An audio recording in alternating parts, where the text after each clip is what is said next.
Hey, good morning, everybody. Welcome to another Cars and Coffee with me, Kenny Brown. And if you're a car guy, car gal, and want to learn more about cars and tech and all sorts of cool things about performance, well, you're in the right place. Because we're going to talk about some really cool things today. Let's see, on the list, we've got, this is going to be good. We're going to talk about the performance planning, the 5 critical steps in performance planning. This is something we talk about heavily in the workshops, and also we focus on it pretty heavily in the Speed Therapy Academy. Also in the Speed Therapy Academy, there's another one coming up. I'll talk about more about that in a little bit. We're also going to talk, this is on the tech side, on what Kenny's working on category. We're going to be talking about what I do, all the tracker race cars, series cars that we do. I add wheel Wickers to improve aerodynamics and downforce, and we'll talk about that. And then, as promised, we've developed a more cost-effective coilover package for the S197s, working with Strange, and I'll show you what we've got. We've got, I think, the first full set that we've got in, we just got in this week. So that's kind of like the lineup for today. There's a lot of cool stuff we're going to talk about. And I think while we're waiting for more people to join us, we'll jump into some real quick questions. We have a big question from Christopher, and I don't know if I'm going to be able to give him a very good answer. It says, I have a whine during deceleration, which seems to come from a transmission, also present during cruising. Should I be concerned? The car just had the rear left half shaft and wheel hub replaced. With that in question in mind, could Kenny cover ways to make MT82 transmission better for track use? I know this trans is hopeless, but still. And based on my research in the service manual, I would be concerned, as this whine is under acceleration is caused by transmission bearing or broken gears. Also, the whine during coasting deceleration is because of incorrect driveline angle. Need to get my car into the shop, I guess. Well, that's a pretty long question, but there was like a second question part that came into it. Based on my research and service manual, I should be concerned as the whine is under acceleration cause transmission bearing broken gear. Oh, I guess he's already put that in there. Yeah, I mean, whines. It's really hard to pinpoint a whine in a car because sometimes you think it's one place, it's actually somewhere else. Rear ends, actually differentials whine the most. If the bearings start to wear out or the gears aren't right in the line, you'll get some whining back there. As far as the transmission, if it is in the transmission, there's a really good chance you've got some bearings gone bad, or you've got a broken tooth on a synchro. I mean, there's a whole bunch of different things it could be. Without actually listening to it myself, it's hard for me to speculate. But I mean, it's not a good thing, especially if it's getting worse. It's a bad thing. So I think you might be on the right path looking at the transmission, but that's the best I can offer. As far as the driveline, I don't think the driveline, incorrect driveline angle would cause that. Typically, that's you've got a 2-piece drive shaft, and they don't whine. It's a live axle car, and the pinion angle is wrong, then possibly.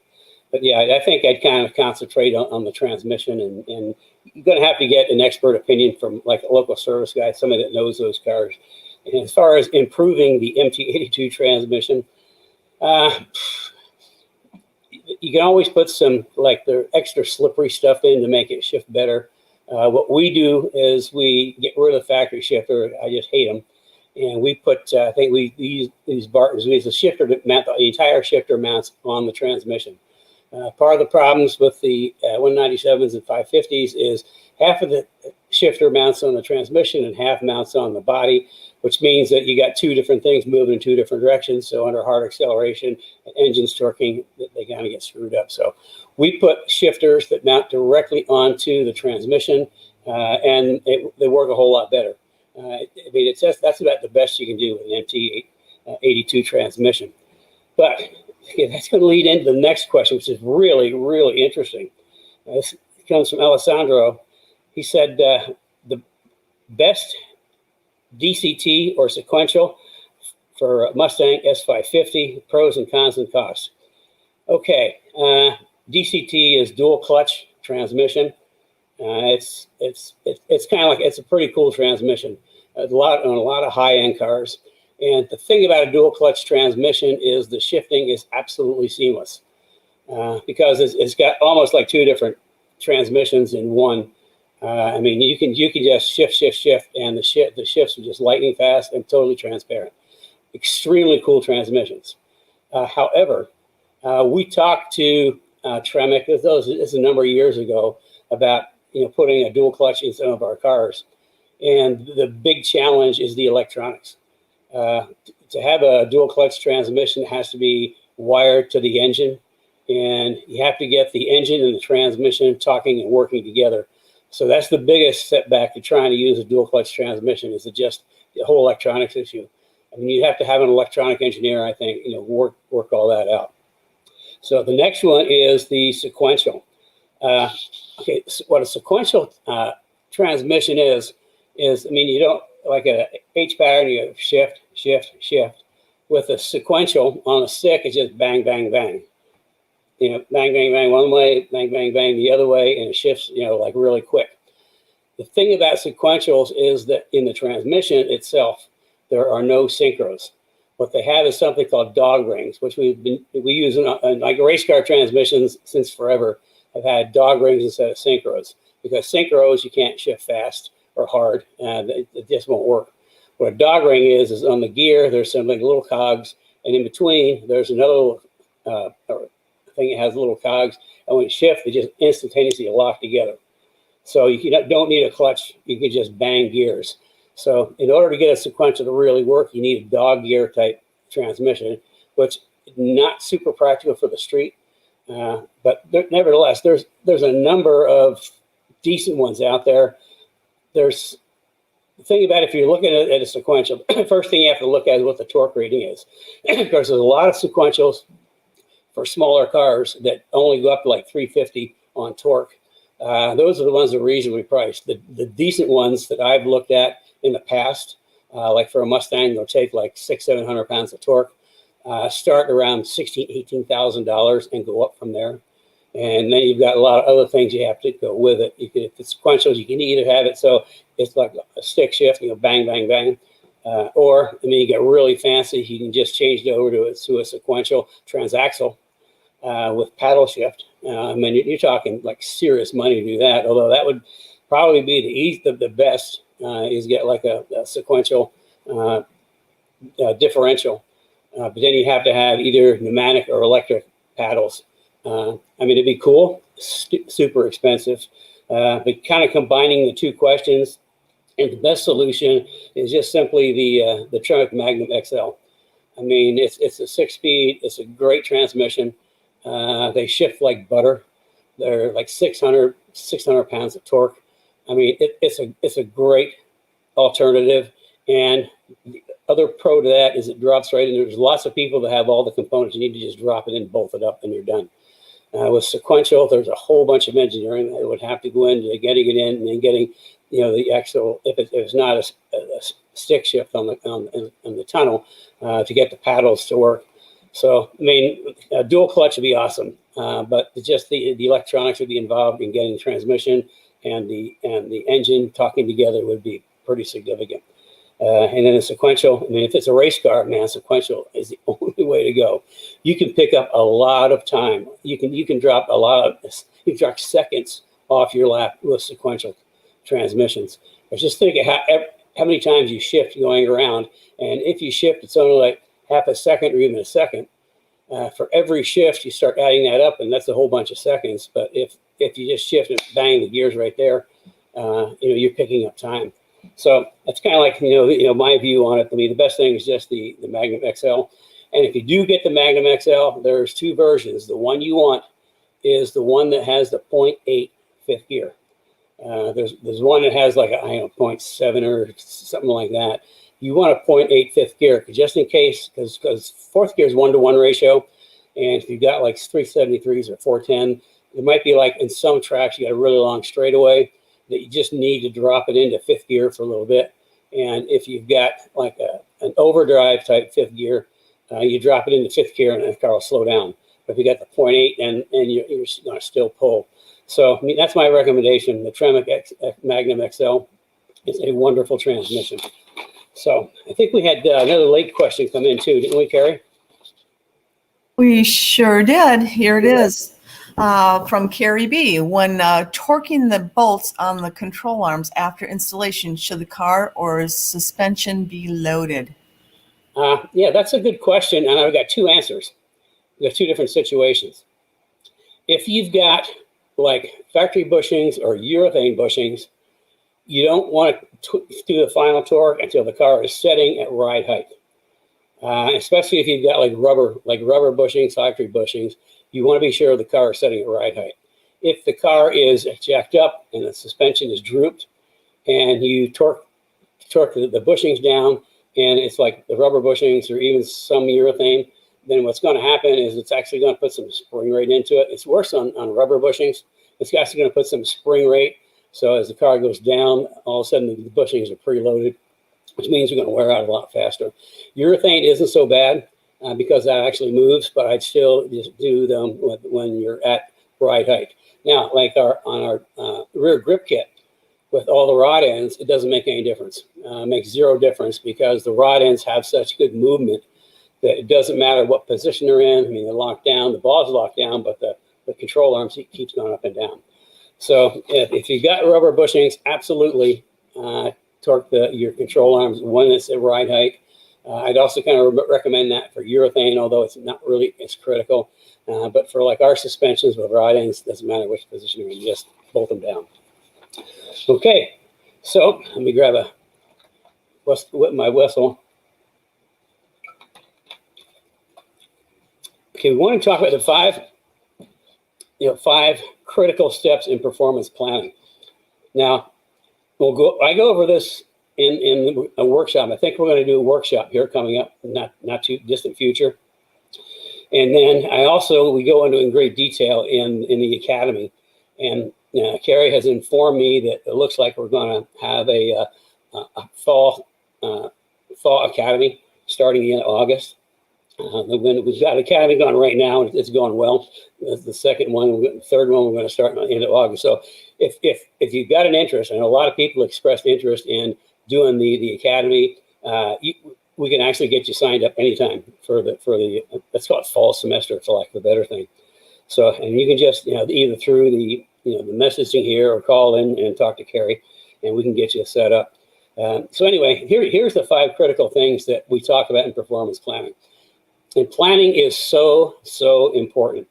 If you're going to go on a trip, and today all you got to do is talk to your phone and tell you where you want to go, and poof, all of a sudden the whole route's planned out through the nav. But let's say pre-nav, if you wanted to go someplace, you have to pull out a map and say, okay, I'm going to go here and figure out the best way to get there. Well, performance planning on a car is absolutely no different. Because the number one thing in performance planning is start with the end in mind. You have to know where you're going to end up and you work backwards from there.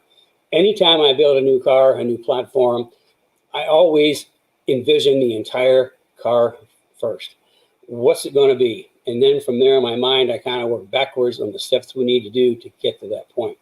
The same thing. I mean, if you're going to do a car, then your performance planning, think about where you want to be ultimately. And then you break it into steps or years or whatever.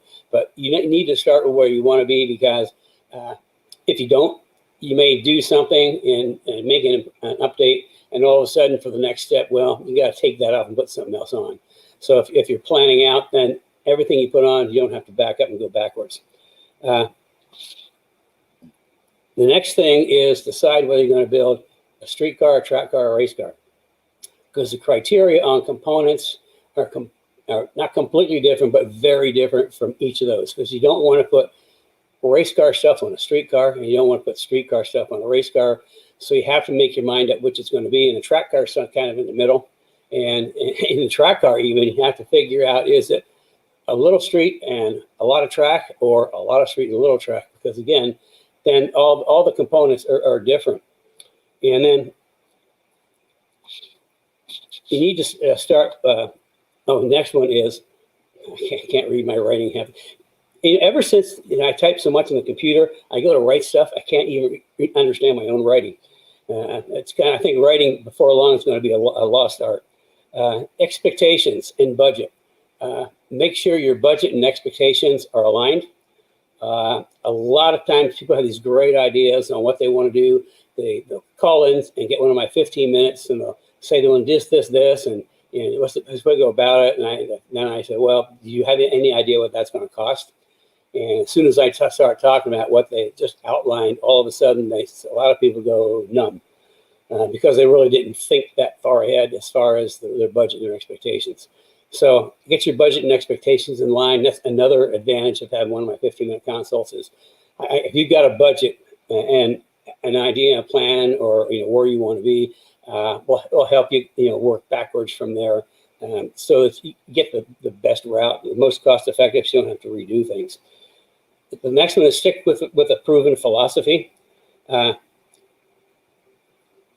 Like my philosophy is completely different than anybody else in the aftermarket in motorsports or in the Mustang world. Whether you stick with mine or if there's somebody else out there that you like the philosophy, what they do, stick with it. Don't mix and match. The worst calls I get is people call in and the car really doesn't work very well. And they start listing off the parts, and they got this component here, and springs there, shocks there, control arms here. They get everybody's parts on there. As soon as you start putting a whole bunch of parts from a whole bunch of different places, what you're doing is you might not realize it, but you are on your very own R&D program. And, because you're going to have to find out how all that works together. When people call in, they got all that stuff. I mean, I don't have good answers because I don't know how all that stuff works together because I've never done it. With mine, mine's philosophy is pretty straightforward. The whole suspension system we do now started in 1986, actually 87, with the championship Saline cars, and it's progressed to the point it is, up to actually AGS 4.5 now for the S197s. So, stick with the philosophy, whether it's mine or somebody else's, because if you stick with, if it's like, another company and you like them, you've had a relationship with them before, stick with them. Because if you have a problem, they're going to be able to tell you how to fix it. If you're working with my philosophy, my stuff, if you have a problem, we're going to be able to tell you how to work through it. And then the last is choose your parts carefully. The worst thing you want to do is you don't want the cheapest parts ever, because the cheapest parts are the most expensive. And if you long term, cheap parts are expensive. Choose your parts. Like if you're using my philosophy, try to get everything from this program. If you like somebody else, try to get all your parts from them, and just don't get seduced by all these online sites where you got all these different parts to choose from. Try to stick with somebody that can tell you what to do. So anyway, that's kind of like the 5 critical steps. And I think I mentioned through here, if you really want help, I've got my 15-minute consults, which we do quite a bit of, and they're very, very popular. People are pretty blown away to actually take the time to talk to them and share real information, not something somebody read on the internet or heard. And what we ended up doing is this is kind of, Kerry gave me this is kind of an example we did for Joe Doe. We took the name out to protect the innocent. And also the phone number, but this was like for an 18 GT, and I don't know if you can see this. We just go down, step 1, 2, 3, 4, 5, and because a lot of people, for budget considerations, can't do it all at once. So I'll come up with a plan and we'll put it in a logical format, so you can actually do step 1, and then when you can afford it, step 2, and just go all the way down. And that way, you don't have to back up and redo. You're using a plan. You're working to a plan, and when you put stuff on, it's going to work with the next stuff you put on and the next stuff you put on. So performance planning is super critical. And like I say, my 15-minute consults, I will do the best I can to get you on the right path. So, okay. So what else do we have to talk about today? I'm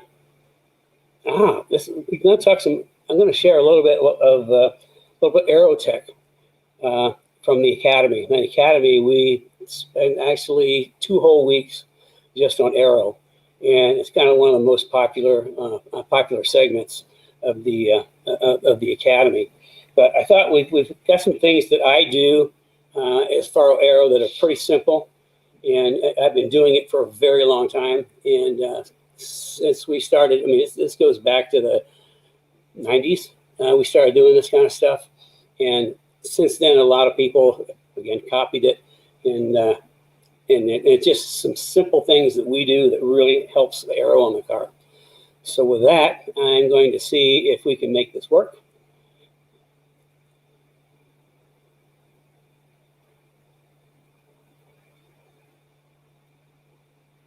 Ta-da! Okay, there's 2 little videos in here. When we tested it, Kerry said that they're a little bit small and that the sound was low. So we're actually we'll post this whole presentation in the society so that you can go back and look at it and download it.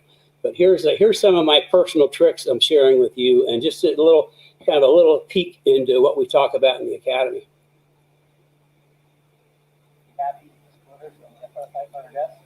And the reason is it's got a lot of splitter in the front, but not much on the edges.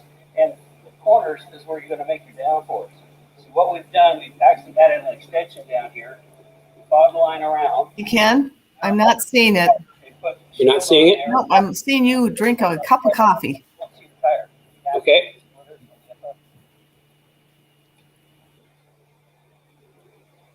Let's see what happened. Let me go back. Were you hearing it? I was hearing it. We just couldn't see it. We're just looking at, like I said, you drinking a cup of coffee. So. I wonder what happened. Well, go ahead and get in it again.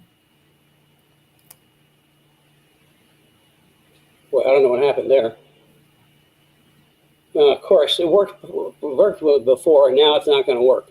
Well, how about you do this? You go on to your next subject, and I will get it working from my end, and then we'll play it from right after that. How's that sound? So why don't you go into show and tell and show the... Can you see that at all? Nope, all I see is you. So don't worry about it. Just go into, I'll show it from my end. So just go into your springs and shocks. So guys that have been with us for a while, we haven't had a technical issue for a little bit. So all of you that have been with us for a long time can just chuckle with us a little bit today. Yeah, I don't understand because we tried it right before and it worked. Don't worry about it. Just go on to your shocks and struts. Okay. Okay, so I'm getting all these little messages up here. Okay, let's talk about the what we did for the come up with a cost-effective coilover package for S197. Now for the S197s, we've got a couple. I don't have a lot of choices because I only stick with what I like and what I know and what I use. And we've got at the street performance end, we've got a really nice coilover package that's non-adjustable, great for street performance and touring, even good for track days. Has like around a 400 maybe front spring rate. Then we've got the RSS package, which is really popular. Fronts are adjustable, the rears are not. But it's like a 630 spring rate, but the shocks are so good it doesn't feel like that. I mean, those are kind of cost-effective packages. But when we get into coilovers, what we've got right now is our premium coilover package, which are JRZs that I have custom built for me in the Netherlands, and then they ship them over. But the thing is, I mean, they're like a little more expensive. I mean, quite a little more expensive. Not as expensive as the motorsport shocks, but they're a little more expensive. So we needed to come up with something in between. The reason is because my new AGS 4.5, new K-Link rear suspension, that creates so much grip at the back that to rebalance the car, we have to go up significantly on rear spring rate. And what we found is any of the off-the-shelf, cost-effective packages that we use won't take any more than like 100 pounds extra spring rate on the existing shocks. So that means that we've had to come up with a different solution. So we went to our friends up at Strange, and Strange already custom builds shocks for SN95 for me. And it's kind of strange, no pun intended, but Strange is like they're 99.98% drag racing, period. So, I mean, when people tell people we get Strange builds my shocks, they're drag racing people. Well, in this case, we needed a new shock partner because we were using Coney's, but at the time, for the rear of the IRS, but at the time it was taking forever to get turnaround on them because their race customers got priority, and it was taking like sometimes a month and a half, 2 months just to get shocks built. So we went to Strange, and I went up there. I got a notebook, all these different shock dynos I've collected over a lot of years. And I sat down with Dimitri for shock dyno. I said, this is kind of what I'm looking for. And I laid out a couple of different shock dynos as far as valving strategy. And he looked at it and said, yeah, we can do that. So long story short, the Strange does our IRS shock packages, custom valve to my specifications. And only they come double adjustable in the front, but they can be a single or double adjustable in the back for the IRS. We also can use those for, we have a different valving for the IRS, or for the live axle cars than IRS. But IRS takes a lot more spring and a lot more shock. Anyway, so we called up to JC at Strange and said, can we build this for S197? They said, well, we don't have a shock to S197. So, they do build it for drag racing. So what they're doing is they're putting the exact same valving package that we have for the SN95 into the S197 package. So we got the fronts, which are double adjustable, and then the rear, either single or double adjustable. Anybody that has the K-Link, we're going to double adjustable. It gives a little bit more capability on tuning for getting the car to work a little better. But the thing is, we really had to work to get these coilovers on the back. What we found is there's not a lot of room. Now the JRZs just barely fit because they use a 2 1/4 spring. The Strange are 2.5 spring diameter, which makes it kind of tight. So what we've done is we actually worked with one of our customers on this. We actually convert, rather than using the right standard bayonet fitting on top, go through the top, we actually use rod ends on both ends, and we have this extra bracket. And what we do is we offset the bracket. We offset the shock in the bracket, and I mean it's a tight fit. In fact, there's a couple little body panels. I mean, I'm not talking big things, and like little sheet metal that has to be trimmed up a little bit, but they do fit. And if you've got somebody that's got really big tires, then what we'll do is we'll just use the shock, and we do have a way to put a higher spring rate on axle. And on axle spring rate has to be higher than the spring rate on the shock, just because of what's called motion ratio. And that's a difference between the center of the axle to the shock versus the spring on axle. If you're in the academy, you'll learn all about that and how to figure motion ratio. So anyway, this is the package we come up for the rear, and you can see it's got double adjustable on the bottom, spherical bearing on the bottom, spherical bearing on the top. It does require a little bit of modification to get it to fit, but they do fit, which is a big plus. So, and then that's a big plunk. And this is the front coilover that they make double adjustable. You can see the bump adjustments on the bottom, rebound adjustment on top. And I had to, the reason, if you order a spring and shock package from me, it's going to come just like this. It's going to come pre-assembled, and they're going to be pre-adjusted to a base adjustment that you can start with. Now, the thing is, the reason we do that is I have to get the spacing right to get the camber plates on. All these shocks are different, and anytime in the past that we've sent just drop ship shocks and parts to the customer, I'm on the phone, a number of times trying to get them to help get them through how to set the thing up. So rather than that, I mean, you can get them from me. They're assembled, they're ready to install. It's the rear shocks, the front shocks, and they're pre-adjusted to what I think the setting should be. And the other thing is, I personally pick for every single coilover customer, I personally pick the spring rate based off the use of the car. And the cool thing about coilovers is, like, if we get a coilover set up for somebody who's doing mostly street with a teeny bit of track, and all of a sudden they say, well, I want to do more track and we'll move up from novice to intermediate. Boom, we just, it's a piece of cake, pop the spring up and new spring on. So changing spring rates is really easy. And when we're racing, we'll have like whole shelves full of springs so we can change spring rates to get the cars to work. So, I mean, that's the good news. We do have a cost-effective setup for S197. And as far as, you can't say, what do they cost? Well, the rules around here is you can ask me anything but part numbers and prices. I don't think we have them on the website yet, but if you go on the website and look up for the coilovers for the SN95, price is going to be pretty comparable. Actually, Brad did get them up on the website. Oh, they're up on the website. Probably doesn't have a good picture of it yet, though. Well, close. He's doing well. He's Superman. Okay. So anyway, and then the other cool thing is when you get your shocks, you will get a setup sheet. This is kind of a sample of the setup sheet that you get. What's listed on here is the shocks, the spring rates, helper spring, whether it's got a sway bar or not, and bump and rebound adjust and recommended sway bar setting. And we're going to add a line now. We're going to have added a line for the K-Link, because the K-Link that's another thing that you have to talk to me about. Because the K-Link, we have to get the spring rates, rear spring rate close to the front spring rate.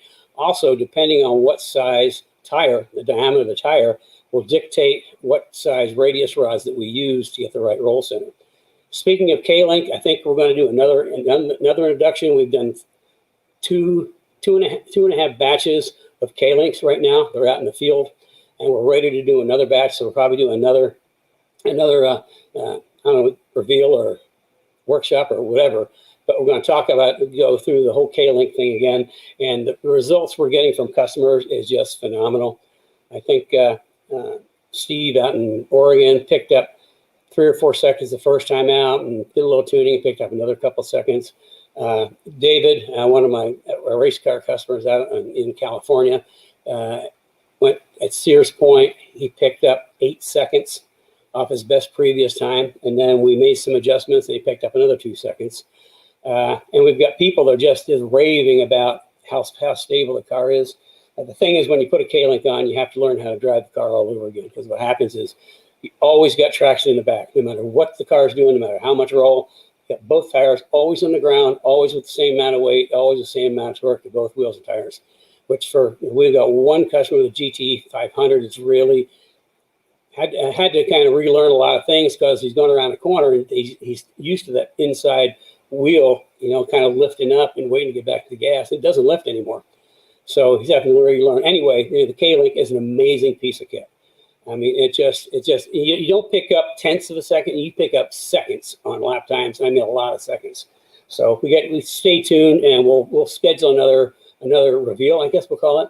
Another opportunity for the next batch of people to buy the next batch of K-Links, but a really cool product.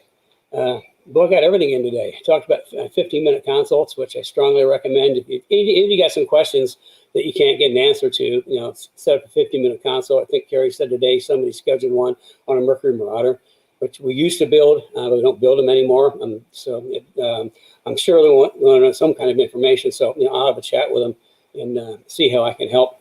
And even so, like a lot of people call it, set 15 minutes up for technical things. And again, I'll try to help. So we've been through the build plan. We've been through the S197 shock setup, which we're pretty excited about. And gosh, we're on to, can you get the thing to work? Kerry, do you think? Kerry? I think I lost Kerry.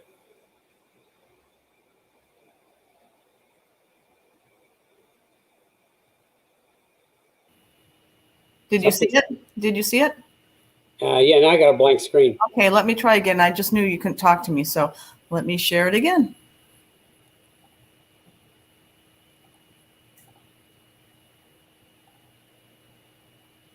Nothing's happening. Okay, I have no idea what's going on. Okay, let me try again from my end, because it worked before. I know. Remember to put the volume on.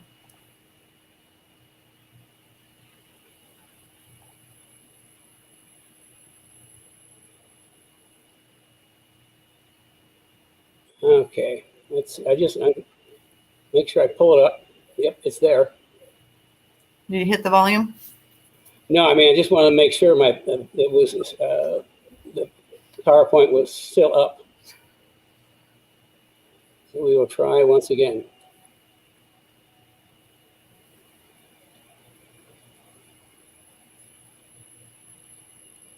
Ah, you see it? Yep. Yay! Okay. Phew. Once again, we have, through perseverance and extremely great technical skills, we have overcome a glitch. So, seriously, first of the little videos. You might have, let's see, I need to make sure the volume is all the way up. And the reason is it's got a lot of splitter in the front, but not much on the edges. And the corners is where you're going to make your downforce. So what we've done, we've actually added an extension down here, fog line around, and we come out this far and put the shield on there so that if you look on head on, you won't see the tire. So the air won't come in and hit the tire, crash into the tire, and then go under the front. Rather, this is going to create a low pressure area. The air is going to flow over, create low pressure, and rotating tire is going to build up pressure right at 2 o'clock. So if the tire is building up pressure at 2 o'clock and we have low pressure here, it's just going to have to suck that air out and pull the front of the car down. So it's kind of like some pretty good downforce, just right on the corner of the car. Okay, that's number one. Happy with this 500S. And the reason is, Okay, now this is kind of showing, how we actually do that. We'll make cardboard templates, and this is really, by using the cardboard, you really see, the outline of what we've done, increasing the surface area on the around the corner. Because right here, normally, if the most splitters, or they stick way out in the front and they taper back on the sides. Well, right back here and you've got kind of a curved area. You got high speed air. High speed is low pressure. So it's, the low pressure is on the outside and it builds high pressure on the inside, which is why they float a little bit. So by doing this, we're building up high pressure here and low pressure back there. And then again, like the Speed Therapy Academy guys can tell you exactly what happens, because they've seen the computational fluid dynamics. So this is what it looks like when it's all put on. And somebody asked about, well, doesn't that want to push this down? But what we do, this is like pop riveted to the inside of the fender, and then we use a little angle plate so that it kind of supports not only from the splitter, but from the side. And there's another shot at it. And we put bolts on there just to kind of make it look kind of cool. Now, this is the same thing we do at the back. I can see the side splitter here, and this is covering the tire. I mean, if you get down on your knees and you look straight back, if you can see any of the tire, front or rear, then the air can see the tire. The air sees the tire, it's going to hit the tire, and it's going to, some's going to go around the outside, some's going to go the inside. You don't want it on the inside. the whole purpose of this is a rotating tire, and I'm looking at it from this side, would have a high pressure area built up right about 2 o'clock. So by adding this little bit of a lip on here, what we're doing is we're diverting the air out, which means this is going to be some low pressure. And with the low pressure, it's going to help evacuate the high pressure off the tire so that it doesn't build up pressure on the car and keeps the back of the car down. So now here's kind of another view of that, what we do. And this is something, my gosh, we've been doing for years and years. I mean, everybody thought it was revolutionary back in 2000, I think, when we had all this kit on Kermy. And if you see any of the track cars that I built, you're going to see this exact same thing every single time. And it's all about managing the air. There's another shot of it. Now here's an example on S190 and SN95. Again, it's the corners that we're looking at to build some downforce. So we've built kind of corner splitters on here that come out. And again, we're looking at shielding the air from the tire. If the tire were on and you're looking at it straight on, you would not see the tire. You would just see this. So air is coming around here. It's going to be coming across and not going in under the car and making a little low pressure, just like I explained. And it creates some really nice downforce without a whole lot of effort. And here's another view of it from the side, and you can see how much we brought this out and added the shielding on the fender.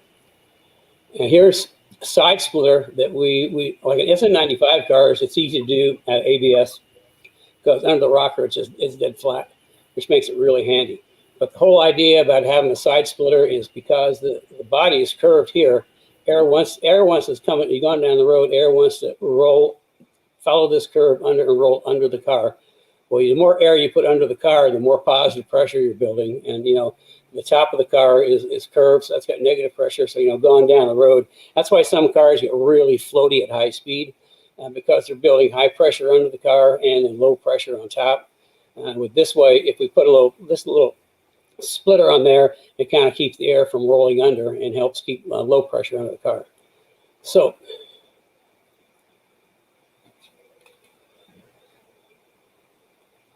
okay, I'm back. So that's kind of like what we do to all of our track cars. Oh, I got early on. If you got questions, send them in. Those who have been with us for a while know that I always try to answer your questions at the end. Carrie kind of manages through that. So if you've already sent one in, great. If you have another question, send it in. So anyway, that's kind of a little sampling of what we do in the academy. Also in the springs and shocks, we spend an entire 1 week on just talking about shock theory, shock design, shock mechanicals, shock adjustment. So yeah, I mean, if you really want to learn this stuff, I suggest you think about signing up for the next academy. So I think I've been through everything. Let me look on my list just to make sure. You know what I forgot, Kerry? YouTube. YouTube. We need a hat trick. Like, subscribe, and bell. So hit all three of those. If you don't, it might rain on you today. And then Facebook, do the like and share with your buddies. So that helps us spread the word. And the more people we get involved with this, the better it gets. Because the more questions we get, and the more tech things I can answer, the more solutions I can help people with. So I think I got through everything, Gary. Great. Just one more thing also for the people, there's a lot of people that watch after the fact, and even those that are live right now on YouTube, on the Kenny Brown Performance TV YouTube channel. We have all 62 episodes of Cars and Coffee, along with different sections with different tech tips. So if you're looking for a tech tip, something on brakes, we have a brake section where you can go through all of Kenny's tech tips on brakes. That's just an example. There's a whole bunch of other subjects there, so it's a really good resource for you. The other place where there are resources is in the Speed Therapy Society.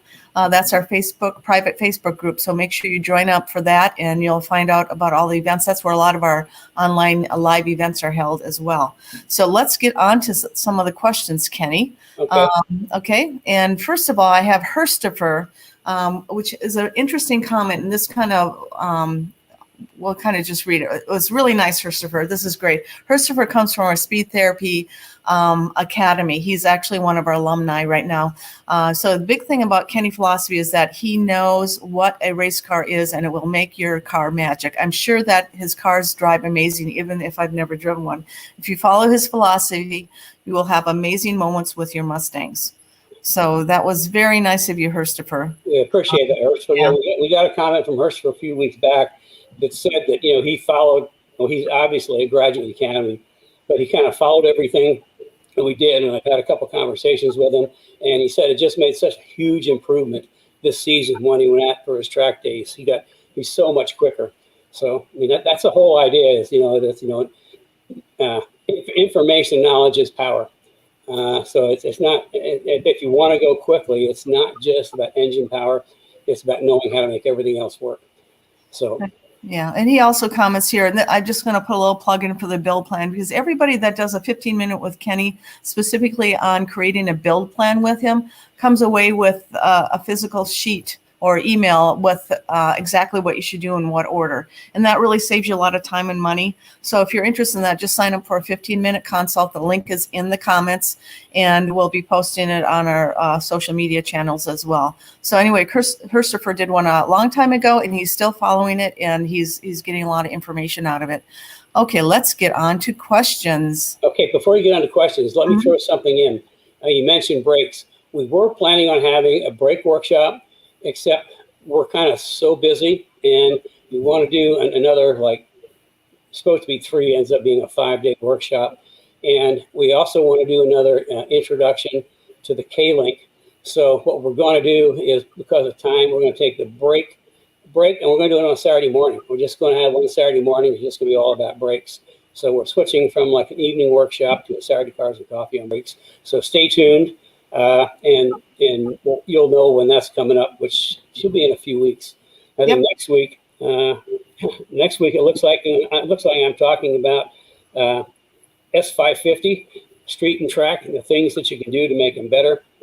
And hopefully I'll have an update on Roy's car, where we're getting rid of the Hydroboost and converting to manual brakes and just standard power steering. Almost done. We ran into a couple other things. Not related to the brakes that we have to fix because it's a race car. And the number one thing about race cars is you need to know is race cars break things. That's their job. So we're fixing a couple other things. Next week I should have answers on how well our work. I'll probably take some pictures to show, but everything works according to plan. It's going to be pretty cool because the Hydroboost has been kind of like one of those things. Some days it works perfectly. Some days he has steering and no brakes. Some days he has brakes and no steering. So we're trying to eliminating all that. Hopefully, I have an update on that next week. That's kind of scary when you're on the track racing too. Yeah, well, that shows just how brave he is. Yeah, I guess so.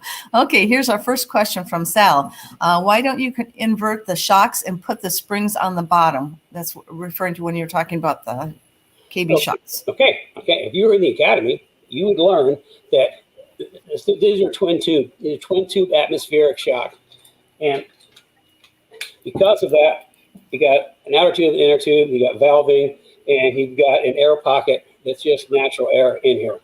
If you were to invert it, it wouldn't work because the air pocket would go to the top. You've got a little valving at the bottom. It just will not go.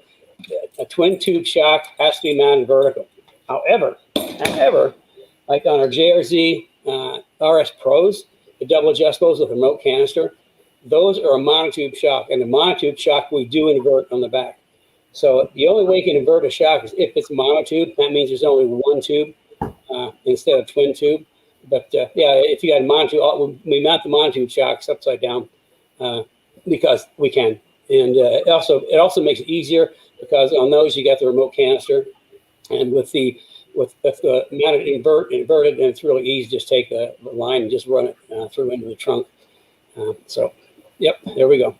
You can invert a monotube, but not a twin tube. Okay. So yes, and guess who is in the house? Who? Brian Carrick.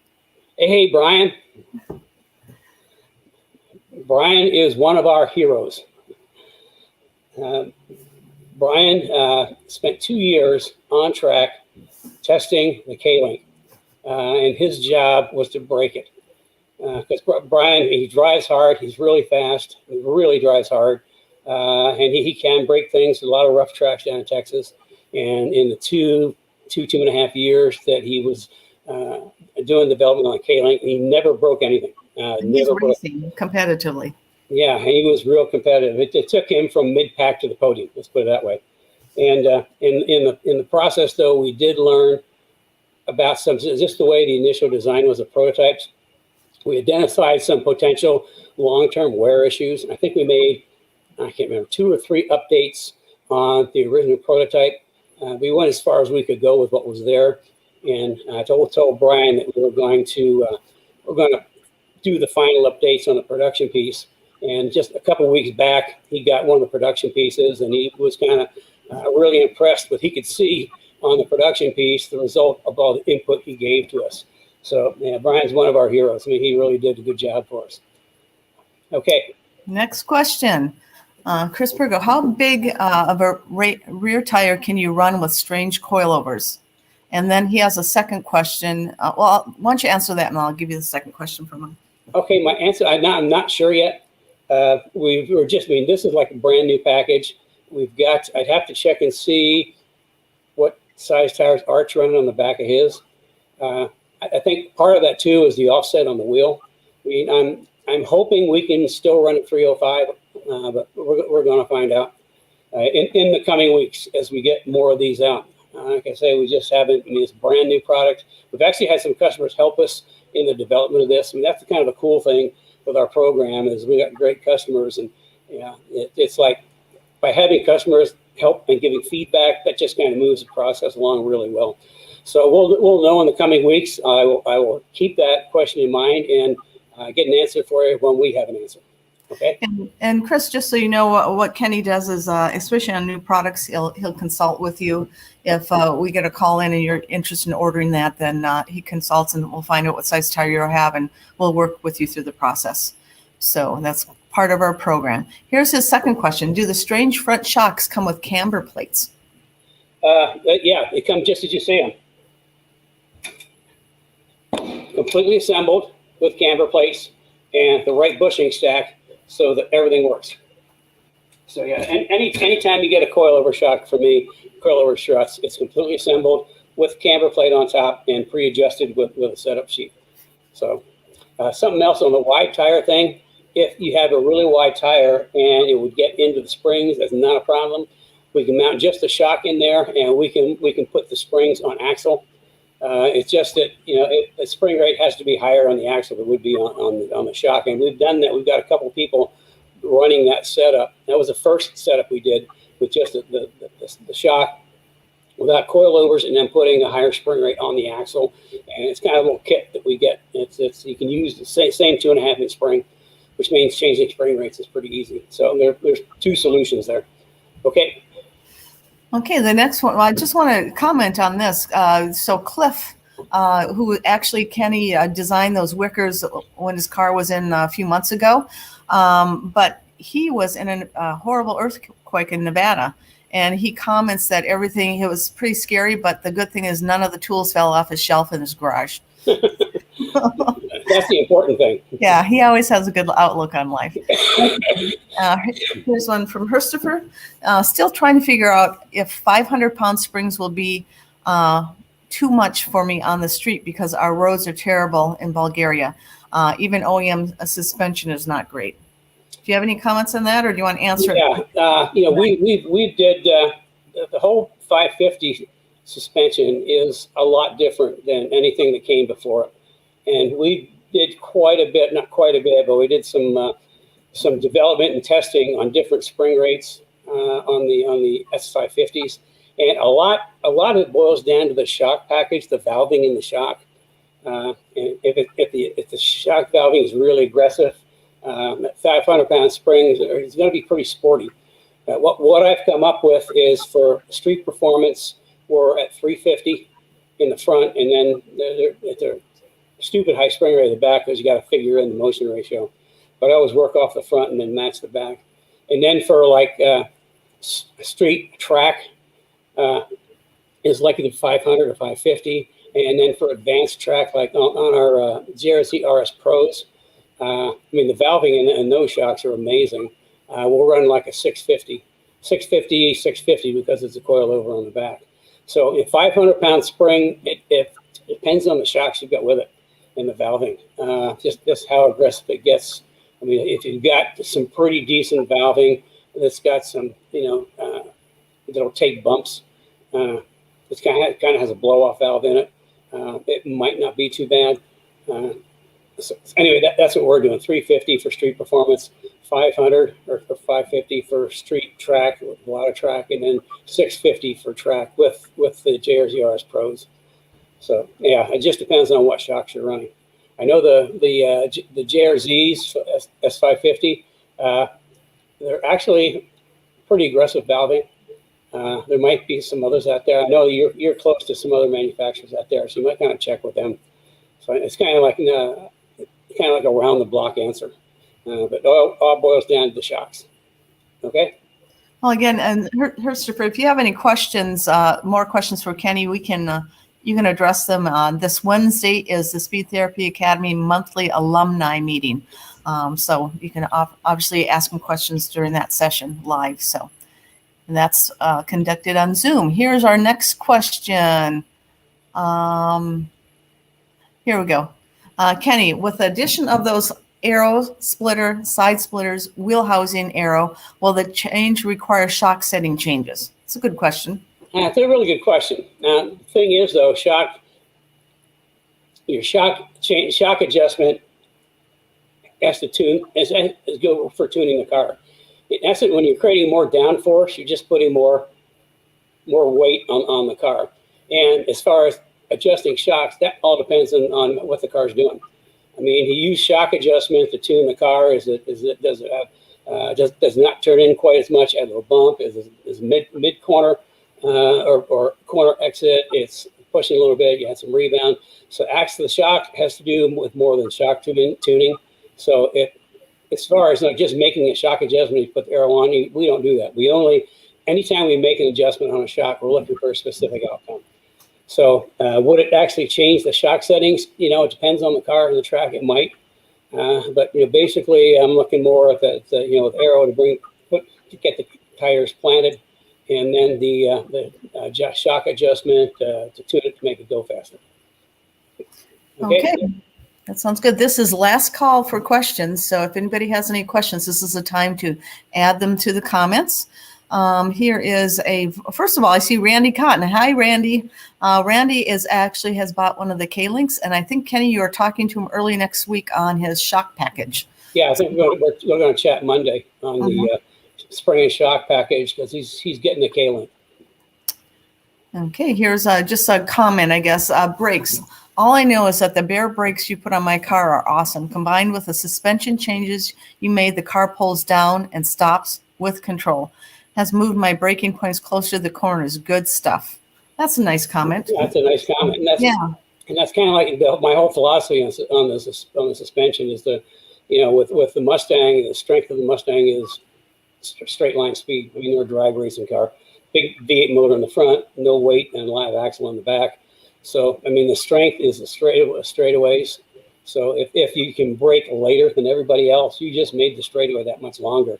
And then, of course, the way the roll centers are set up and the front, the cars just rotate really well. And you can get the power down sooner. You don't have to wait as long for the axle to settle. That's what the AGS 4.0.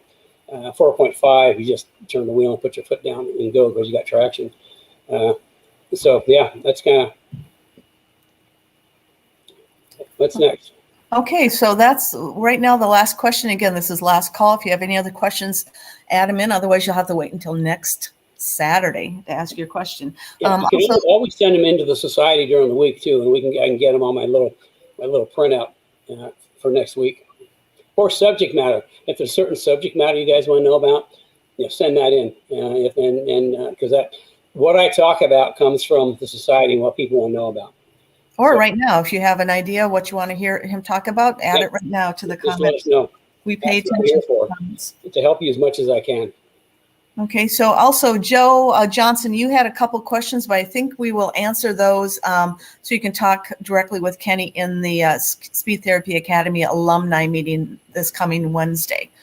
So everything is back to normal for us. We had a 1 week break through the 4th of July holiday from our Speed Therapy Academy. Everything starts up again this Tuesday.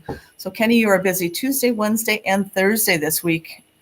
Busy week. Yeah, busy week. And also, I think last week we had Steve Shards from Forge Line Wheels scheduled to do a masterclass Thursday, but he at the last minute he had some family issues that he had to attend to, so we're going to reschedule him a little later on.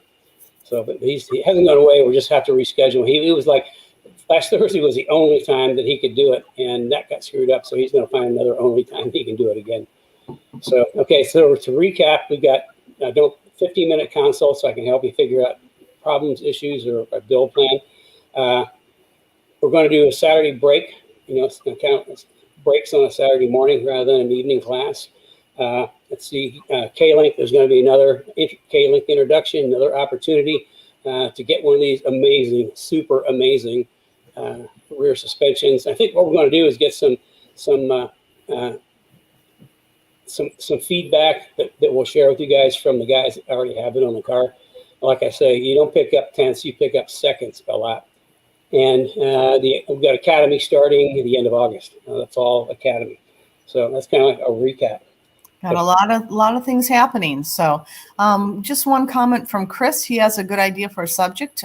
Just read that and see. I'm sure other people will be interested in it. Right here, Chris. I have a good subject. How to cover items to protect from heat. I burned up my starter on track. Have to cover it and maybe some other things. Oh, that's a good. So yeah, we can talk about that. Heat. There's a couple of things in track and racing. Your enemy. First of all, weight is your enemy. The more weight you have, the slower you are. The other thing is heat management. Because cars, engines create big bangs in the cylinders, and those bangs creates heat, and that heat goes somewhere. So yeah, we can do a little bit on that. Yeah, that's a good subject to cover. Okay. Okay, great. And I guess we can be done. I just want to mention, if you have a number of places to watch Kenny Brown Cars and Coffee live. You can watch it live on the Kenny Brown Performance Facebook group, in the Kenny Brown Performance Speed Therapy Society private Facebook group, and also on YouTube, Kenny Brown Performance TV YouTube channel. And then if you're watching afterwards, I would recommend going to our YouTube channel and viewing the replay there. Okay, I think we got everything in. Well, that's it. That's it for us, us this weekend. Have a good rest of the weekend. For the Speed Therapy Academy guys, I will see you Tuesday night on Zoom, and Wednesday and Thursday. This is a busy week for the Academy guys. So everybody else, have a good weekend, and send some subject matters in you'd like me to talk about, or questions. I mean, that's what I'm here for, is to share what I can from a lot of you doing this stuff. So anyway, glad you could join me this morning. I hope you learned something, and if you did, pass it on to your buddies, because the reason I'm doing this is there's so much bad information out there. I tell people the two worst places to get information about your car is in the paddock, on the internet, or of course that guy down the street that thinks he knows everything. So with that, have a good weekend, and I will see everybody next week.